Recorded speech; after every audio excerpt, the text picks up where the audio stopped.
राधे राधे दोस्तों। आज हम आपको सुनाएंगे करवा चौथ की ननंद भाभी की कहानी। अगर आप हमारे चैनल पर नए हैं तो प्लीज हमारे चैनल को सब्सक्राइब करें और वीडियो को लाइक करें और शेयर करें। एक नगर में एक साहूकार रहता था। उसके 7 बेटे थे और एक बेटी थी। सातों भाई बड़े थे, बहन छोटी थी। साहूकार ने अपने सातों बेटों का विवाह कर दिया था। सातों भाभियां घर में आ गई थी।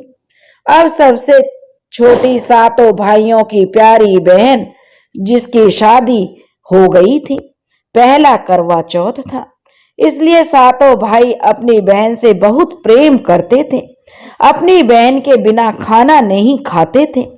सातों भाई और बहन मिलकर एक थाली में ही खाना खाते थे। अपनी बहन के ससुराल जाने के बाद सातों भाई बड़े उदास रहते थे। और अब पहला करवा चौथ था। कार्तिक महीना आने वाला था, क्योंकि लड़कियों का पहला करवा चौथ उनके मायके में ही मनाया जाता है। इसलिए भाई बड़े खुश थे कि अब तो उनकी बहन उनके पास आ जाएगी। तभी जो छोटे भाई से उसकी माँ सेठानी ने कहा, बेटा तुम अपनी बहन की ससुराल जाओ और अपनी बहन वीरावती को विदा करा कर ले आओ। छोटा भाई खुशी खुशी अपनी बहन को विदा कराने के लिए उसकी ससुराल चला गया और अपनी मौसी जो सास की लड़की की सास थी बहन की, उससे बोला, मौसी मेरी बहन का पहला करवा चौथ है, इसलिए इसे मेरे साथ इसके मायके भेज दो। मेरी माँ ने इसके लिए बुलावा भेजा है। सास ने भी जानती थी कि यह 7 भाइयों की प्यारी बहन है, इसलिए सास ने भी उसे खुशी खुशी विदा कर दिया और करवा चौथ के व्रत के बारे में बताया। अगले दिन वीरावती अपने भाई के साथ अपने मायके आ गई। सातों भाई बड़े खुश थे कि चलो उनकी बहन उनके साथ आ गई। फिर से वो एक थाली में भोजन करने लगे। एक दिन कार्तिक की चौथ आई तो सातों भाई की प्यारी बहन ने करवा चौथ का व्रत रखा। सारे भाई जब भोजन करने आए तो अपनी बहन से बोले, आजा प्यारी बहन तू भी खाना खा ले। तब उनकी माँ बोली, बेटा आज यह खाना नहीं खाएगी, क्योंकि आज तुम्हारी बहन का करवा चौथ का व्रत है। जब रात को चांद निकलेगा तभी यह खाना खाएगी। सातों भाई अपनी प्यारी बहन को भूखा प्यासा नहीं देख सकते थे, इसलिए भाइयों ने आपस में छल कपट किया और आपस में मशवरा किया कि कैसे हमारी बहन जो भूखी प्यास से छटपटा रही है उसे खाना खिलाया जाए। लेकिन सबसे छोटे भाई ने कहा कि बहन तो खाना चांद को अर्घ्य देकर ही खाएगी। इसलिए सातों भाइयों ने योजना बनाई और उन्होंने जो जंगल में जाकर आग लगा दी और छलनी में से जो उसको ढक दिया और आकर जो कहने लगा, छोटा भाई बड़े भाइयों ने उसे भेजा कि जा तू जाकर वीरावती को बोल देना कि तेरा चांद निकल आया है। जब छोटा भाई आया और कहने लगा अपनी प्यारी बहन से, बहन चल जल्दी चल और तू छलनी से चांद देख ले, क्योंकि चांद निकल आया है। तब वह वीरावती कहने लगी, भैया इतनी जल्दी चांद निकल आया? तो उसके भाई बोले, हाँ देखना चांद निकल आया, तू सीढ़ी से चढ़ और ऊपर चढ़कर देख ले। तो जब क्योंकि उन्होंने तो आग जलाकर छलनी से नकली चांद बना दिया था, वीरावती इस चीज से अनजान थी। अपने भाइयों की बड़ी प्यारी बहन थी, तो सवाल करने का तो कोई अर्थ ही नहीं था। वह अपनी भाभी से बोली, चलो भाभी चांद निकल आया है, अर्धे दे देते हैं और व्रत का खोल लेते हैं, चलो मुझे तो बड़ी जोर से भूख लगी है। तब उसकी भाभी बोली, बाईसा देखो ये तो तुम्हारा चांद निकला है, हमारा चांद तो रात को निकलेगा। यह सुनकर वीरावती अपने भाइयों के कहने से उसने सीढ़ियों से चढ़ी और छत पर जाकर चांद को अर्घ्य दे दिया और अब सातों भाई अपनी प्यारी बहन के साथ एक थाली में खाना खाने बैठ गए। क्योंकि देखो, जब व्रत रखते हैं तो उस व्रत को दूसरे के साथ खाना नहीं खाना चाहिए। व्रत पहले अकेले में तोड़ना चाहिए, उसके बाद तुम दूसरों भाइयों के साथ या पति के साथ खा सकते हो। अब वीरावती ने तो जो अपने भाइयों की थाली में ही खाना खाने बैठ गई। अब वीरावती ने जब पहला टुकड़ा तोड़ा तो उसमें बाल निकल आया, लेकिन वीरावती ने उसको जो थूक दिया। फिर दूसरा टुकड़ा तोड़ा तो उसे छींक आ गई। अब वो सोचने लगी, मेरे साथ ऐसा क्यों हो रहा है। वीरावती ने तीसरा टुकड़ा तोड़ा तो तभी उसकी ससुराल से एक बुलावा आया, मतलब कोई व्यक्ति आया। लेकिन उसने तीसरा टुकड़ा खाने चली तो कुत्ते ने कान फड़फड़ा दिए, जिससे थोड़ी सी गर्द उसके खाने में चली गई। उसके मन में शंका तो हो गई कि यह सब मेरे साथ क्यों हो रहा है, लेकिन भाइयों के प्यार के आगे वो कुछ नहीं बोल सकी और उसने खाना खा लिया। उसकी ससुराल से जो व्यक्ति आया था वह सेठ जी से कहने लगा, सेठ जी, मैं तुम्हारी बेटी के ससुराल से आया हूं और तुम्हारा दामाद बहुत ज्यादा बीमार है, इसलिए जल्दी से अपनी लड़की को विदा कर दो। जब लड़की की, वीरावती की जो माँ थी, उसने देखा कि उसकी बेटी को विदा करना है। देखो, ये एक रिवाज होती है, चाहे लड़की कितने ही अमीर घर में हो या कितने ही गरीब बाप की बेटी हो, विदा के समय लड़की को कुछ कपड़े पैसे दिए जाते हैं। जब वीरावती की माँ ने देखा कि मेरी बेटी ससुराल के लिए विदा हो रही है, तो उसने अपनी बेटी को विदा करने के लिए अपनी संदूक को खोला और संदूक में जैसे ही हाथ डाला तो उसने देखा कि जैसे सफेद कपड़े जो उसके हाथ में आ गए। उसने उसे वापस रख दिया। दोबारा से उसने फिर से कपड़े निकाले तो दूसरी बार भी सफेद कपड़े हाथ में आ गए। तीसरी बार उसने फिर से जो संदूक में हाथ डाला तो तीसरी बार भी उसके हाथ में सफेद कपड़े ही आ गए। अब उसकी माँ को शंका होने लगी। वह भगवान के हाथ जोड़ने लगी, हे भगवान, सब सही सही रखना। और उधर 7 भाइयों की प्यारी बहन को अब उसकी माँ ने सफेद कपड़े पहना कर ही ससुराल भेज दिया। और जो वीरावती की माँ थी, उसने अपनी बेटी के पल्ले में एक सोने का सिक्का बांध दिया और बोली, बेटी, रास्ते में जो भी मिले उसके पैर पड़ती जाना और जो तुझे सदा सुहागन का आशीर्वाद दे उसे यह सोने का सिक्का दे देना।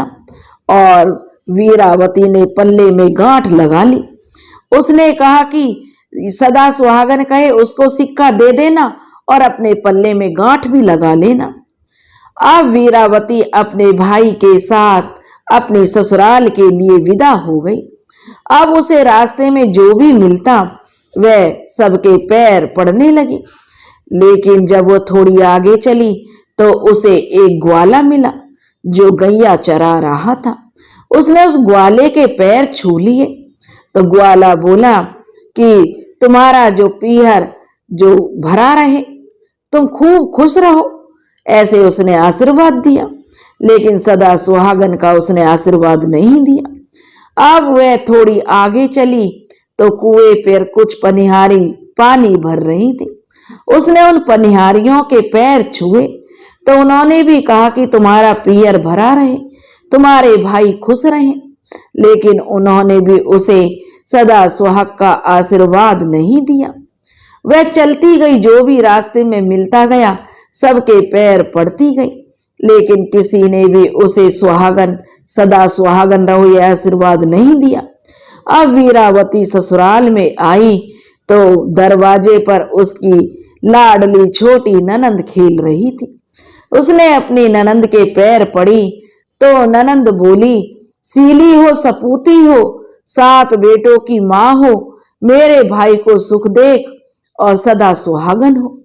अब उसने, जो वीरावती थी, उसने अपने पल्ले से सोने का सिक्का खोला और अपनी ननंद को वह सोने का सिक्का देकर फिर से अपने पल्ले में गांठ मार ली। अब जब वीरावती अंदर आई तो अंदर आकर क्या देखती है, उसका पति तो मरा हुआ था। क्योंकि मरा हुआ पड़ा हुआ था, उसे लिटा रखा था और ऊपर से सफेद कपड़ा ढक रखा था। घर परिवार के जितने लोग थे, अड़ोसी पड़ोसी, सब उसके चारों तरफ बैठे हुए थे। अब वह जो देखकर विलाप करने लगी अपने पति की ऐसी हालत। अब जो अड़ोसी पड़ोस की जो औरतें बैठी थीं, सब कहने लगी कि जरूर इसने कुछ किया है, यह तो अपशगुनी है, कुलक्षणी है। इसने जो व्रत तोड़ दिया जिसके कारण इसका पति मर गया, इसने तो व्रत को खंडित कर दिया। सब उसे ताने देने लगे, तरह तरह की बातें करने लगे, लेकिन वह चुप रही, रोती रही, पछाड़ खाती रही। कौन उसकी ससुराल में सुनने वाला था। जब उसकी जो पति था, अब उसकी जो अंतिम क्रिया के लिए उसे ले जाने लगे, तो वह भी कहने लगी कि मैं भी साथ में जाऊंगी। और जब उसके पति को लेकर अंतिम क्रिया के लिए शमशान घाट गए तो वह अड़ गई, कहने लगी मैं अपने पति का अंतिम संस्कार नहीं होने दूंगी और अपने पति को मैं जीवित करूंगी। सब लोग कहने लगे कि देखो, एक यह कैसी अपशगुनी है जो उसकी अंतिम क्रिया में भी आड़े आ रही है। एक तो व्रत खंडित करके अपनी पति की मौत का कारण बन गई, अब यह उसे सही से उसका अंतिम संस्कार भी नहीं करने दे रही है। ऐसा भी कहीं होता है? लेकिन वीरावती नहीं मानी, वह अड़ गई। अब वो सारा परिवार जो सब शोक में डूबे हुए थे, कोई करे तो क्या करे। अड़ोसी पड़ोसी, गांव नगर के जितने लोग थे, सब कहने लगे जी देखो, इसके सास ससुर जाने, इनके घर परिवार का मामला है, इसमें हम क्या कह सकते हैं। अब उसकी सास कहने लगी देखो, तुम मेरे बेटे की गति नहीं होने दे रही हो तो तुम मेरे घर में भी कदम नहीं रखोगे, इसे लेकर तुम कहीं भी रहो। वीरावती वहीं शमशान घाट में एक झोपड़ी बनाकर रहने लगी और अपने पति की सेवा करने लगी। उसकी सास भी जो थी, अपनी दासी के हाथ बची कुची जो खाना होता था, रोटी होती थी, उन्हें भेज देती थी। इस तरह से वीरावती अपने पति की सेवा करते करते अपना पेट पालती थी। धीरे धीरे दिन बीतने लगे। उसकी हालत देखकर हर किसी को उस पर तरस आने लगा। तभी उसकी पड़ोसन एक दिन वीरावती से कहने लगी, वीरावती, तू महीने की चौथ का व्रत रखा कर, देख चौथ माता सब कुछ ठीक कर देंगी। वह बोली ठीक है। अब वह महीने की चौथ का व्रत रखने लगी। चौथ माता आती, करवे ले लो, करवे ले लो आवाज लगाती। 7 भाइयों की बहन, करवे ले लो, अधवर खानी, करवे ले लो, व्रत खंडित करने वाली, करवे ले लो, नकली चांद उगाने वाली, करवे ले लो।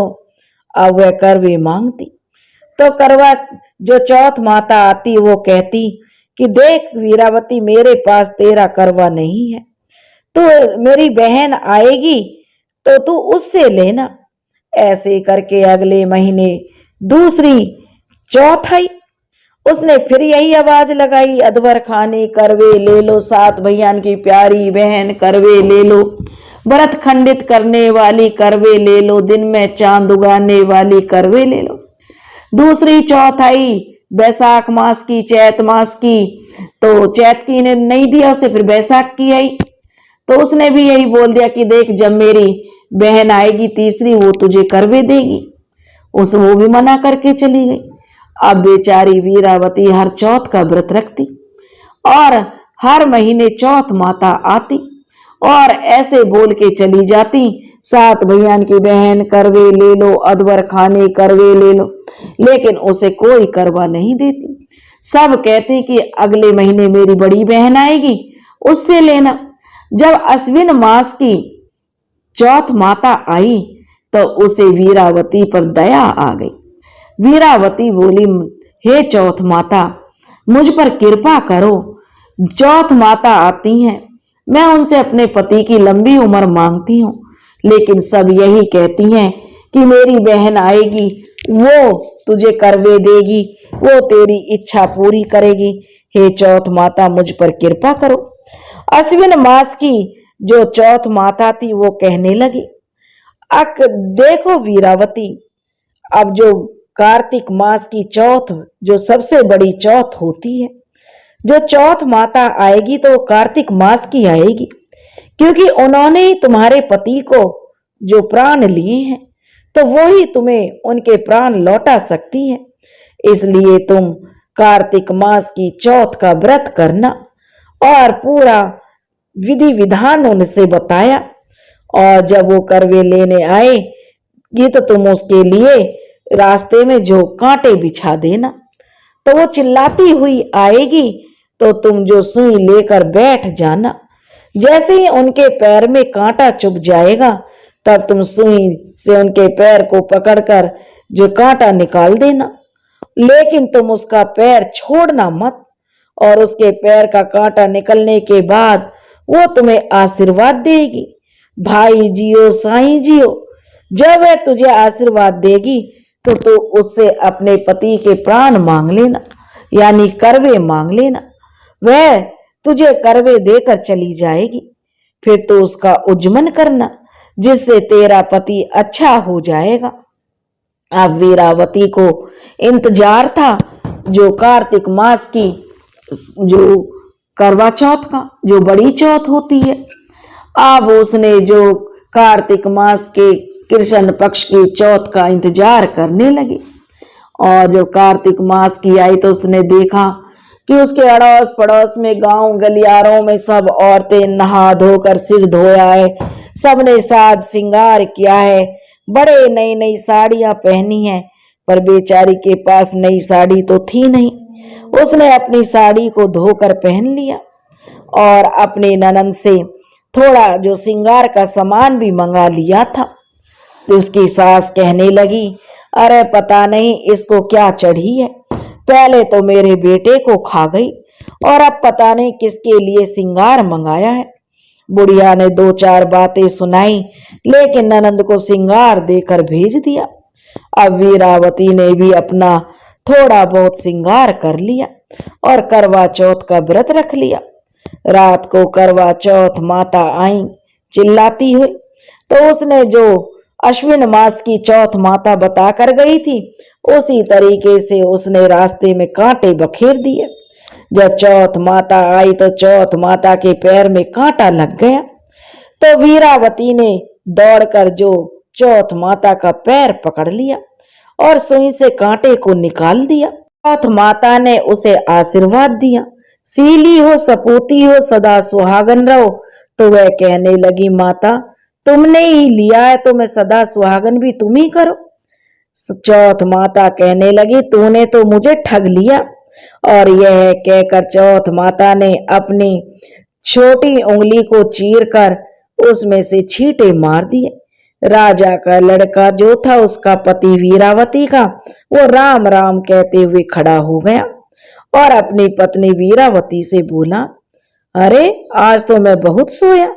वीरावती बोली, सोए नहीं हो, 12 महीने हो गए हैं तुम्हारी सेवा करते करते। फिर उसने चौथ माता की उज्जमन की अच्छी तरह से किया। अब उसने चौथ माता की कहानी सुनी और वे दोनों पति पत्नी चौपड़ खेलने लगे।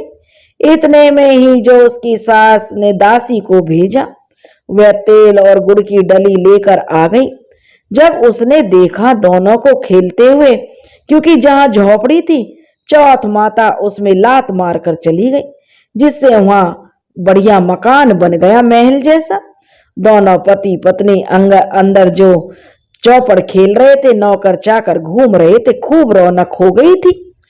तो दासी तो यह देखकर अचंभित हो गई। अब दासी अचंभित हो गई, उसने जाकर कहा कि अरे ये तो ठीक हो गए हैं। तब वीरावती अपनी दासी से कहने लगी कि जाकर मेरी सास से कह देना कि ढोल नगाड़े लेकर आए और मुझे विदा कराकर ले जाए।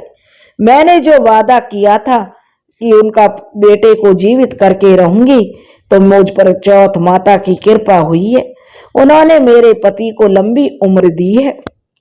इतना सुनकर दासी वहां से भागी भागी आई और सारी बात जाकर उसने उसकी सासू माँ को सुनाई। सासू माँ यह सुनकर कहने लगी, अरे ऐसे भी कहीं होता है, तू झूठ बोल रही है। फिर उसने अपनी जो छोटी बेटी थी, जो प्यारी ननंद थी वीरावती को, उसको भेजा। कहने लगी, तू जाकर देख, यह तो बूढ़ी हो गई है, इसका दिमाग काम नहीं करता, पता नहीं क्या देख कर आ गई है। जाकर ले ये बासी रोटी धरी है, उसे दियो, इन्हें वो खा लेगी। अब उसकी ननंद रोटी लेकर चल दी, तो वह क्या देखते कि उसके भैया भाभी चौपड़ खेल रहे। जहां झोपड़ी वहां तो बढ़िया मकान बने हुए, नौकर चाकर घूम रहे, बड़ी रौनक हो रही है। लड़की दौड़ी दौड़ी वापस आई और अपनी माँ को बताया कि माँ, दासी झूठ नहीं बोल रही, भैया और भाभी तो सच में चौपड़ खेल रहे हैं, भैया तो जिंदा हो गए। अब तो जो वीरावती की सास थी ढोल नगाड़े ले जाती हुई बजाती हुई गई और अपने बहू बेटान को देखकर बड़ी खुश हुई। अब जो वीरावती थी उसने देखा तो उसने अपनी सासू माँ के पैर दबाए। सास बोली, बहू सच सच बता, तूने ये कैसे कर लिया। तब उसकी बहू वीरावती ने उसे सारा हाल बताया कि कैसे उसने 12 चौथ का व्रत रखा था। हर महीने चौथ माता आती और क्या कहकर जाती थी। अब जब कृष्ण पक्ष की शुक्ल चौथ माता आई है कार्तिक महीने की, तो उन्होंने कृष्ण पक्ष की जो चौथ माता, जो करवा चौथ के नाम से जानी जाती है, उसका व्रत किया। तो माता रानी ने खुश होकर उसको, उसके पति को जीवित कर दिया। अब उसकी सास तो बड़ी खुश हुई, अपने बेटे को गले से लगाया, अपनी बहू से कहने लगी, बेटी, मैंने दुख में शोक में तुझे पता नहीं क्या क्या बोल दिया, तुझे अपशुगनी बोला, तुझे जो क्या क्या बोला, बस मुझे माफ कर दे। वह कहने लगी, माँ जी, तुम्हारी जगह अगर कोई भी होता तो सब यही कहते। 7 भैया की प्यारी बहन ने अपने पति को जीवित कर लिया। अब जो सारे गांव में डिंडोरा पिटवाया गया कि अपने पति के जीवन की रक्षा के लिए सब बहनें करवा चौथ का व्रत रखें। पहले करवे अपने पीहर में जाकर उजमन करें और तब से ही जो पहली करवा चौथ मायके में मनाई जाती है और चांद निकले अर्घ्य देकर व्रत खोला जाता है, निर्जला व्रत रखा जाता है। 7 भैयों की प्यारी बहन अब अपने परिवार के साथ खुशी रहने लगी। उसमें चौथ माता के आशीर्वाद से उसके जीवन के सब दुख दूर हो गए। हे चौथ माता, जैसे आपने वीरावती के पति को जीवन दान दिया, वैसे ही सबके पतियों की रक्षा करना। जो यह कहानी कह रहे हैं और जो यह कहानी सुन रहे हैं, सबके पतियों की रक्षा करना। कहानी सुनते समय कटोरी में चावल ले लें। चांद को अर्घ्य देते समय 7 बार बोलें, चंदा ए चंद्रावलिये, चंदा आया बार में, उठ सुहागन अर्घ दे, मैं बैठी थी बाट में। चंदा ए चंद्रावलिये, चंदा आया बार में, उठ सुहागन अर्घ दे, मैं बैठी थी बाट में। ऐसे जो चंदा को बोलते हुए अर्घ्य दें और कहें, का तेरा कंडला काहे का तेरा हार, सोने का मेरा कंडला जगमोतियन का हार, कहाँ बसे तेरी पेवड़ी, कहाँ बसे ससुराल, आम तले मेरा पेवड़ा, नीम तले ससुराल। और उज्जमन करने के लिए थाली में 13 जगह 4-4 पूड़ी, थोड़ा सा सीरा रख लें। कहीं कहीं कढ़ी और चावल भी बनाया जाता है। जो भी जिसके जहां पर रिवाज है वो थाली में रख लें। उसके ऊपर अपनी इच्छा अनुसार साड़ी, ब्लाउज और जितना रुपये रखना चाहें उस थाली में रख लें और थाली के चारों ओर जो हाथ जल लेकर हाथ फेर कर अपनी सासू जी, अगर सासू माँ ना हो तो अपने से बड़ा जो भी हो, उसके पांव छूकर उन्हें दे दे। उसके बाद अगर इच्छा हो तो 13 ब्राह्मणों को भोजन कराएं और दक्षिणा देकर और बिंदी देकर उन्हें विदा करें। दोस्तों, अगर आपको यह कहानी पसंद आई हो तो प्लीज हमारे चैनल को सब्सक्राइब करें, वीडियो को लाइक करें और शेयर करें। राधे राधे।